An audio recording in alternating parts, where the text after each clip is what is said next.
অনেক দিন পরে আজকে ডাউল রান্না করলাম। তো পাতলা ডাউল রান্না করলাম। পাতলা ডাউলটা আমার খুবই পছন্দ। আর আকাশের জ্বর আসছে তো তা ও কিছু খাচ্ছে না, বলছিল আম্মু পাতলা ডাল রান্না করবা, দেখি আমি খেতে পারি কিনা, তাই আমি শুরু করলাম আর কি। আসসালামু আলাইকুম, কী অবস্থা সবার, কেমন আছেন? আশা করি সুস্থ এবং ভালো আছেন। আলহামদুলিল্লাহ আমি বেশ ভালো আছি।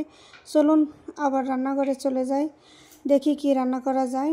এই যে ডাউলটা আমি বাগার দিচ্ছি, দেখেন ডাউলের কালারটা কত সুন্দর হয়েছে। ওতে আমি একটু লাল মরিচ দিয়েছি তো তাই কালারটা এমন হয়েছে। সাথে আমি আরেকটা তরকারিও রেডি করে রাখছিলাম, সয়াবিন বড়ি। আপুরা আপনারা হয়তো বলবেন যে আমরা এটা খাই না, অনেকে কমেন্টে জানাবে, হয়তো জানি যে আমরা এই খাই না। আসলে কি জানেন, এই সয়াবিন বড়িটা আমরা খুবই পছন্দ করি, আকাশও পছন্দ করে, আমিও করি। আর সয়াবিন বড়ি খেতে আমারও খুব ভালো লাগে, তাই আর কি আমি আজকে রান্না করছি। আর তাছাড়া আমাদের এখানে তরকারিরও কোনো অভাব নেই, কারণ এখন আমাদের এখানে তরকারির অনেক বড় সিজন, অনেক বেশি বেশি তরকারি উঠছে।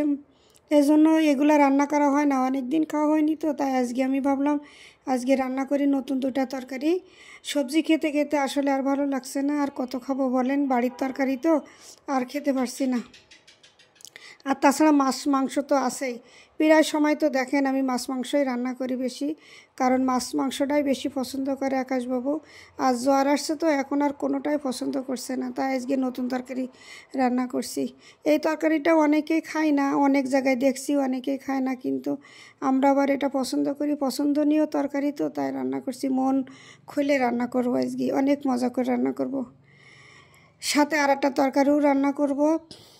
আসলে কি জানেন, এক তরকারি কিন্তু বারবার ভালো লাগে না, অনেক দিন ধরে একটানা সবজি খাচ্ছি তাই আর খেতে ভালো লাগছে না।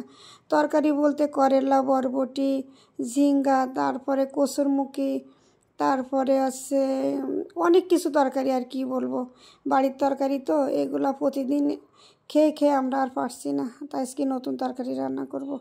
ডিম কেটে কেটে দিয়েছি আর ছোট ছোট করে আলু কাটছি ওর সাথে, যে দেখতে মজা, কিন্তু ওই সয়াবিন বড়ির সঙ্গে ছোট ছোট আলু দিয়েছি যাতে একসাথে মিশে যায় আর কি।